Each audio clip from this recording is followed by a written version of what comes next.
You're listening to the Silver Lined Relaunch, and I'm your host, Hilary DeCesare, award-winning entrepreneur and transitional coach.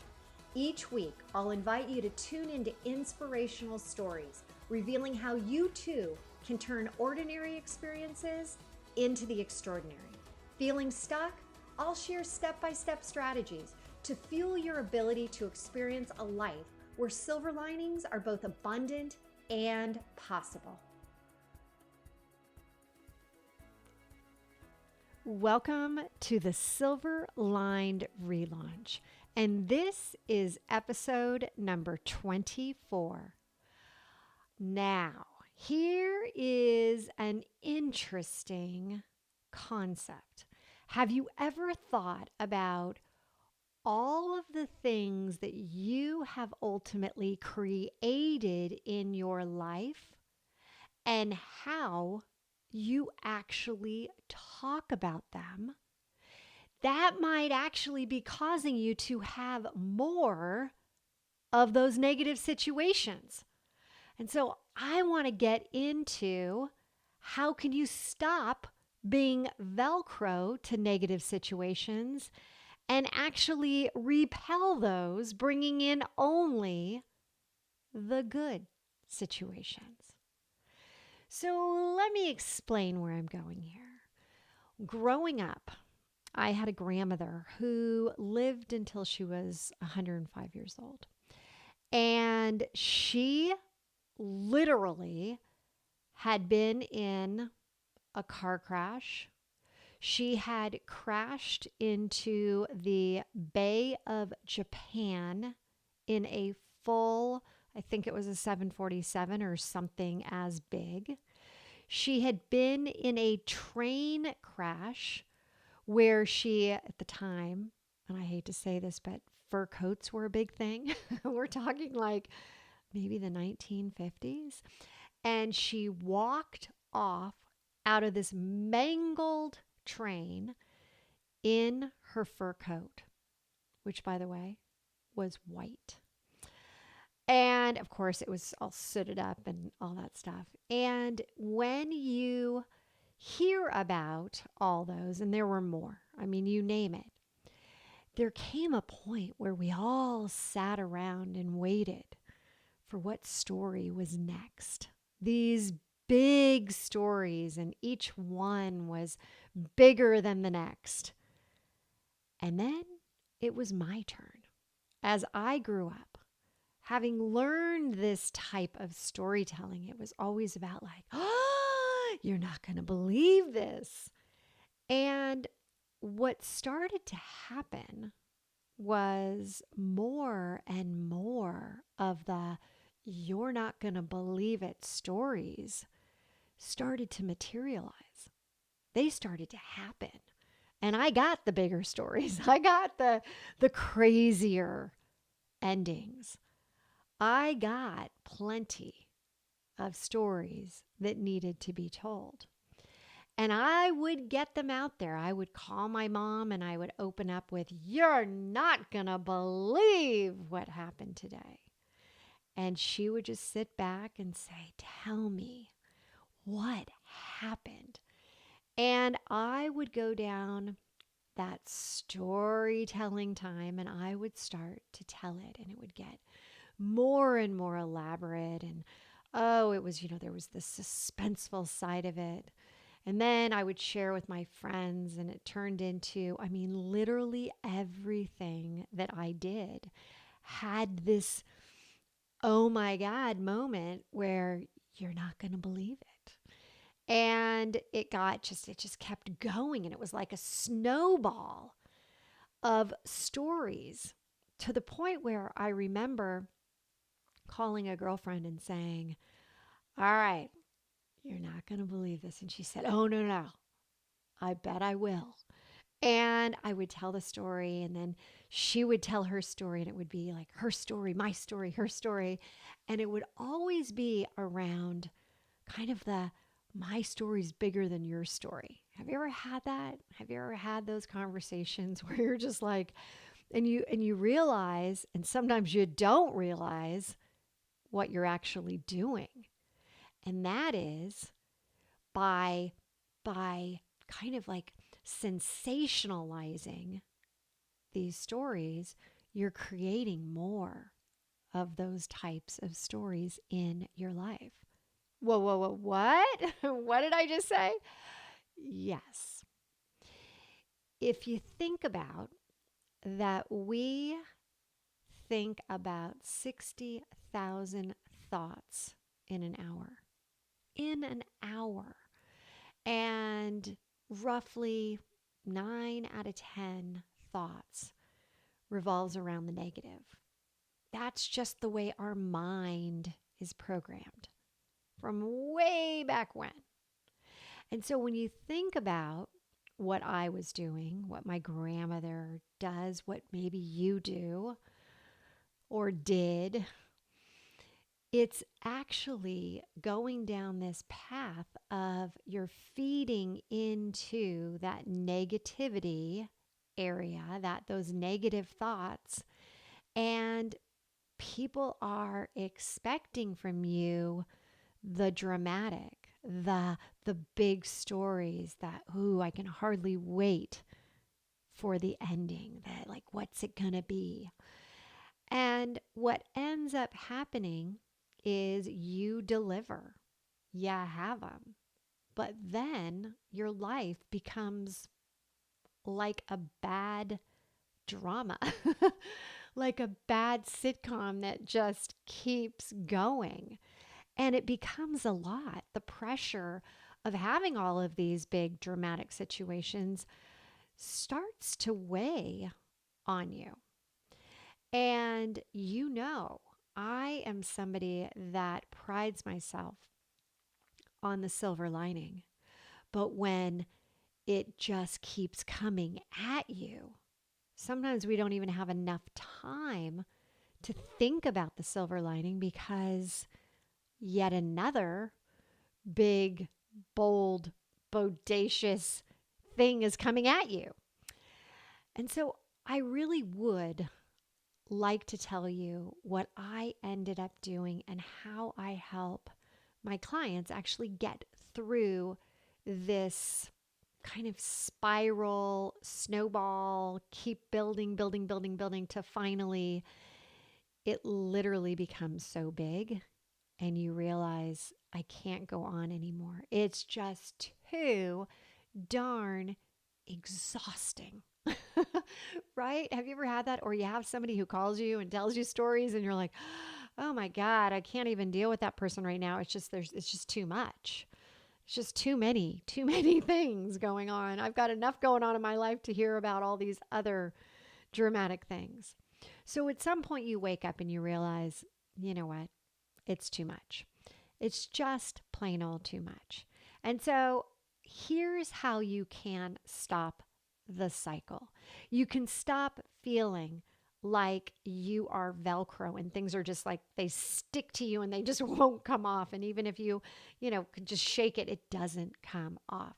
Think about that Velcro wheel. Have you ever seen any of those at, like a fair?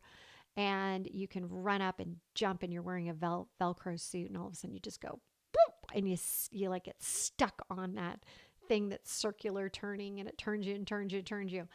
All right.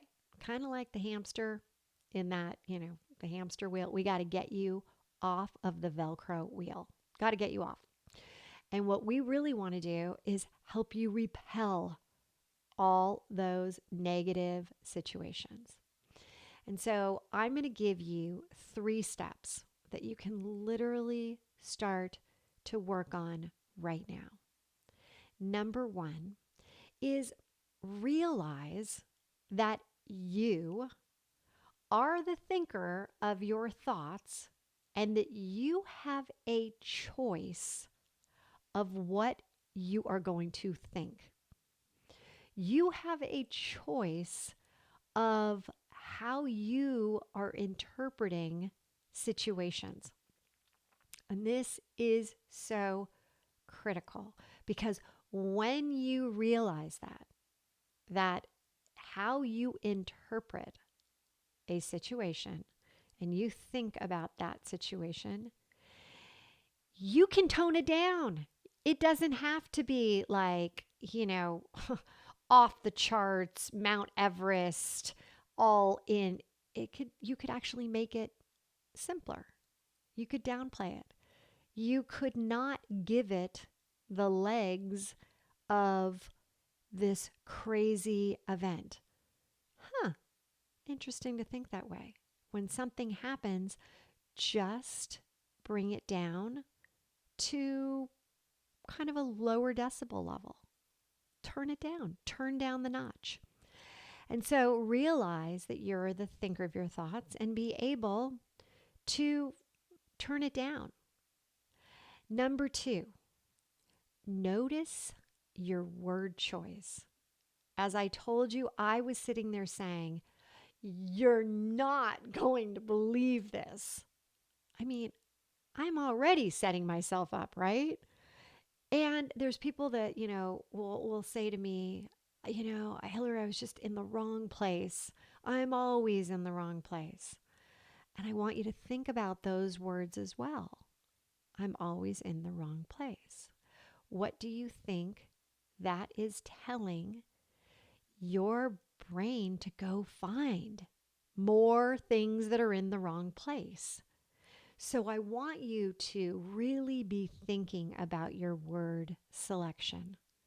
And instead of saying something like, "I'm always in the wrong place," say, "You know what?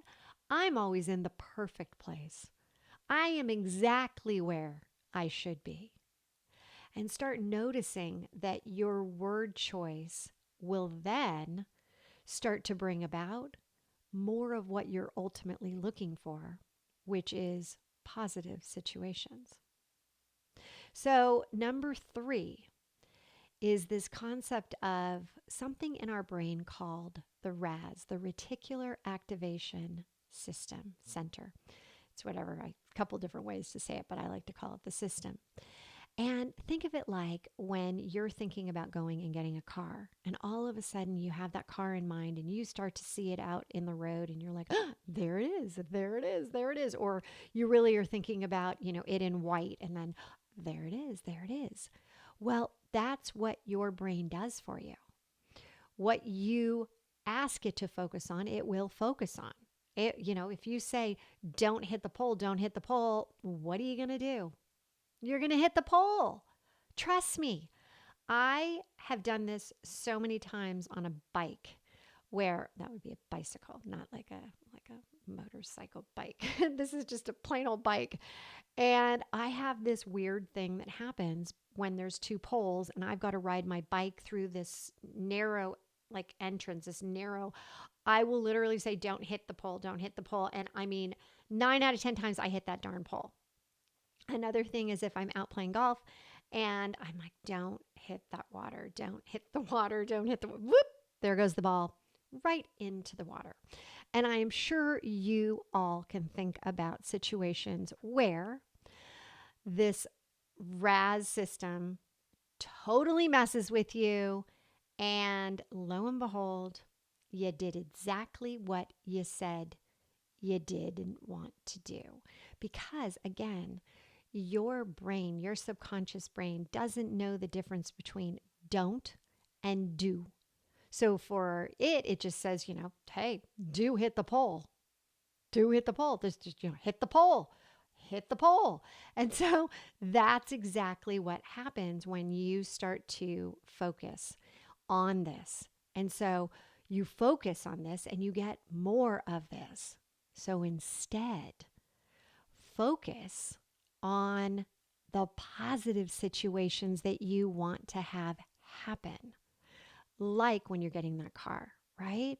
But think of them. Think of what kind of positive situations do you want to have happen, and spend more time thinking about those, picturing those.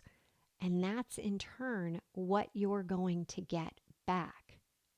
So practice these, because then what happens is where you start to see it is in situations where, all right, now all of a sudden you're starting to see the silver linings that have come from some of these past events, but because you were looking at them in a different way, you're bringing in more of the positive situations you want, you're creating more. All of a sudden, your silver linings, these awesome things that are happening that used to not happen for you, are starting to happen over and over and over again. And that's when you can say, like I can now, like my clients can, oh my gosh, I used to have so many things happen, and now I look at things very differently. I look at them and I can appreciate, all right, I kind of like, look up to God in the universe and I say, I know what you just did. And darned if I wasn't a part of that whole process. So try it out. And definitely head on over in Facebook to the Relaunch Effect. That's the free members Facebook group. And share with us, what are you starting to notice? How are you starting to focus on new things? What things are you focusing on? Because that's over in that group is where we have the conversations. And I am so excited to hear about how these 3 tips are helping increase those positive situations in your life.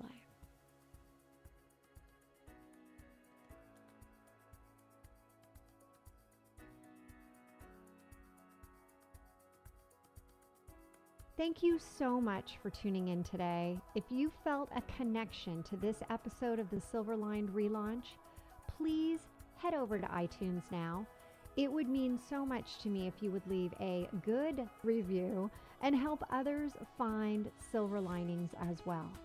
And don't forget, you can have immediate access to all of the bonuses and notes from the show today in our treasure chest, which you have access to for free by texting 55444 and typing in treasure chest.